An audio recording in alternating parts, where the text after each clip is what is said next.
நில்லுங்க, என்னங்க வேணும்? 10 நம்பர் பீடி. அதான் பீடி அவருக்கு அது கொடியா 10 நம்பர் பீடியா? ஏய், இது பழக்கடரா. எனக்கு பழக்கடை. இது பழ ஐயா பீடி நிற்க பூரா சுடு சுடு ஏய், அது பழண்டா. ஐயா பதவியா ஏய், அது பழண்டா, பத்த வைக்காதீங்க. அவங்க பீடி தான் சொல்லிட்டு மாப்புல வர்றானுங்க, பீடி எது பழம் எதுன்னு தெரியாம பத்த வை. டேய், உட்கார்ந்தாண்டா. டேய், ஐயா பீடிக்கு என்ன சுடு தவியா ஏய், பழண்டா அது. அது சுட்டியா பதவியா நல்லா பண்ற பழண்டா. அது சுட்டியா டேய், போங்கடா, பழம் இல்ல, ஒண்ணு இல்ல. போங்கடா, பொட்டிக்கடா, நீ போடா.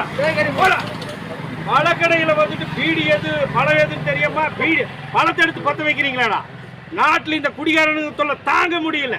போங்கடா. பழம் எது பீடி எதுன்னு தெரியாம பத்த வைக்கிறாங்க. அந்த அளவுக்கு மப்புட உங்களுக்கு. காலங்காத்தால நம்ம மூச்சியே